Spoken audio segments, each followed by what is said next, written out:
Are you asking if there is a soulmate for everyone? Yes, that's my question.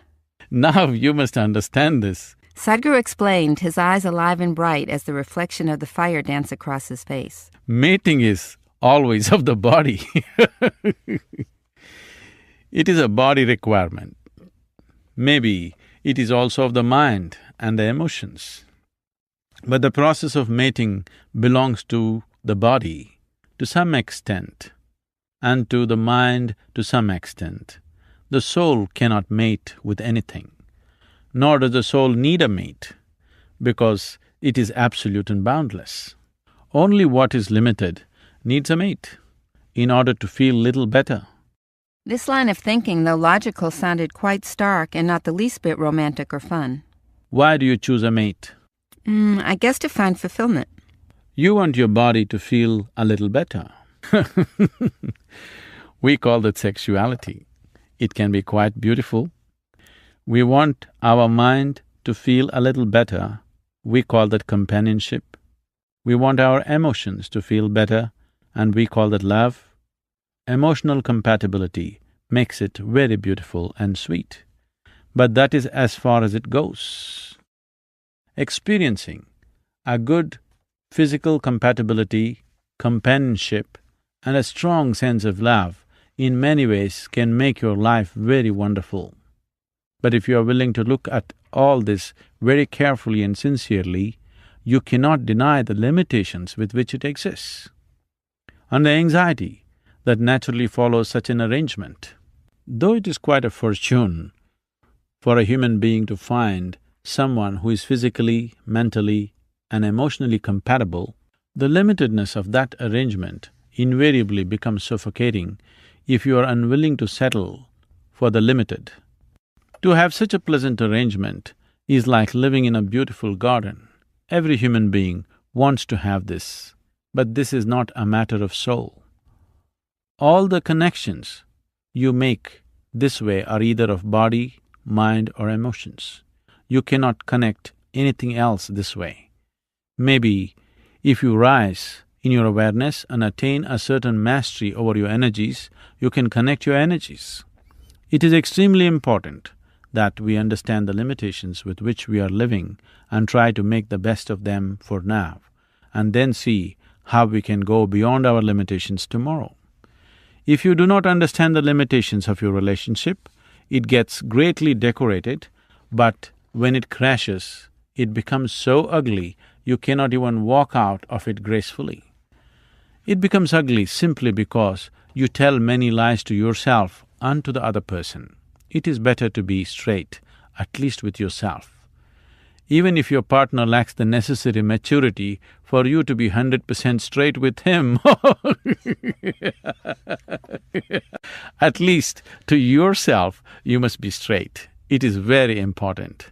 If you want to live sensibly and joyfully, it is extremely important that you should not fool yourself.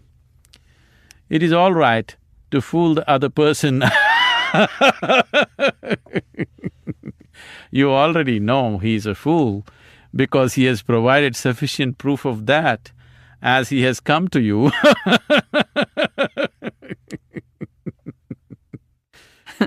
Thanks a lot, I said, and also laughed, even though I found his humor funnier or more charming when it was directed toward anyone other than me.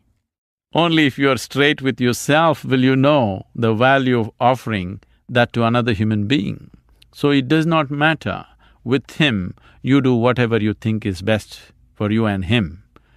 My business is not what you are doing with somebody else. What you do with someone else is just social. My business is just with you, basic you, with yourself.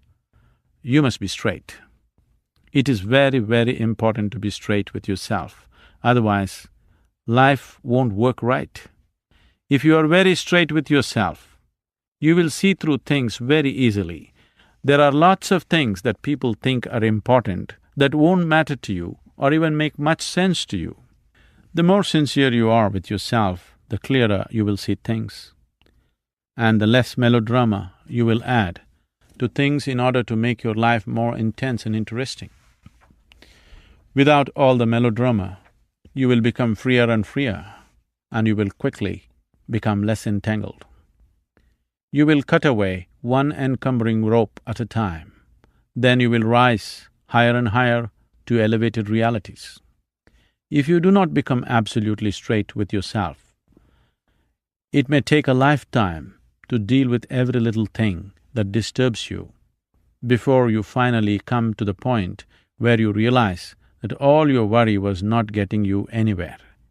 You will need a full lifetime. That is a waste of your time and life. But if you are very straight with yourself, you will see that most of the things that are highly romanticized in the world actually mean nothing. They are all very empty. Life is full as it is. It does not need decorating. Only those who are missing the intensity of the life process, those who are not in perception of the grandeur of life within, have this juvenile idea that they have to enhance life. Life process does not need any assistance from you to become beautiful. If only you are willing to merge with it and know its beauty. He then picked up a branch to reposition a couple of the logs in the fire. He also then added another large log, and the fire was soon a large roaring blaze again.